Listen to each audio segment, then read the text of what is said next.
உங்களால முடிஞ்சா இல்ல எங்க பெத்தவங்க எல்லாம் அவனை ஒப்படைச்சிருங்க. என் பிள்ளைய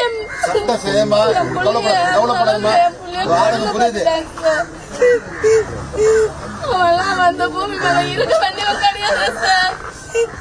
உங்களால முடியல அவனை எங்க கிட்ட ஒப்படைச்சிருங்க. தயவு செஞ்சு நான் கேட்கறது அது ஒண்ணுதான். நாங்க பாத்துக்கிறேன் சார் அவனை.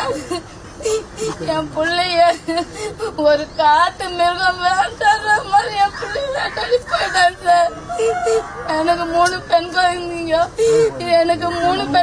இருக்கு. நாங்க ஒரு நாளும் நாங்க கஷ்டப்படல சார். நாங்க அந்த அளவுக்கு தான் சார் நாங்க பாசமா வளர்க்குறோம்.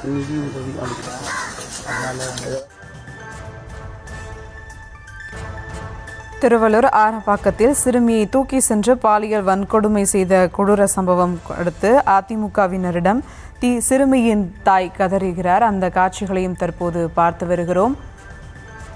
புகைப்படம், வீடியோ என அனைத்தும் இருந்தும் கூட குற்றவாளியை நெருங்க முடியவில்லை என சிறுமியின் தாய் அதிமுகவினரிடம் தெரிவித்திருக்கிறார்.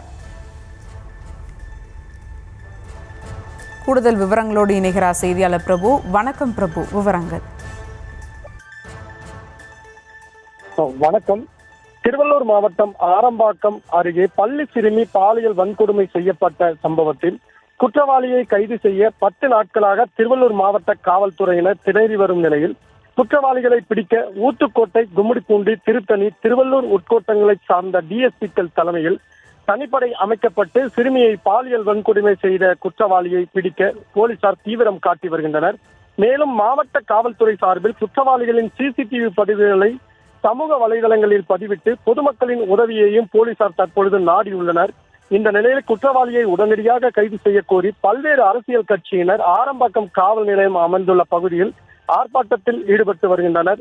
மேலும் இன்று காலை இந்திய ஜனநாயக மாதர் சங்கம் சார்பிலும் பாமக, அதாவது டாக்டர் அன்புமணி ஆதரவு பெற்ற பாமகவினர் சார்பிலும் அங்க காவல் நிலையத்தில் கோரிக்கை மனுவானது அளிக்கப்பட்டது. இதனையடுத்து அதிமுகவின் முன்னாள் அமைச்சர்கள் பெஞ்சமின், வி ரமணா, மூர்த்தி உள்ளிட்டோர் தனது கட்சி நிர்வாகிகளுடன் நேரடியாக சென்று பாதிக்கப்பட்ட சிறுமியின் உறவினர்களுடன் ஆறுதல் தெரிவித்து சிறுமியின் மருத்துவ சிகிச்சைக்காக ரூபாய் 50,000 அளித்ததுடன் குற்றவாளியை கைது செய்ய அதிமுக நீண்ட போராட்டத்தை கையில் எடுக்கும் எனவும் உறுதியளித்தனர்.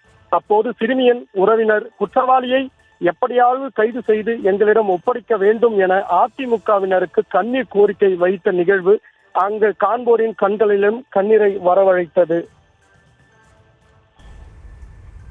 விவரங்களுக்கு நன்றி பிரபு.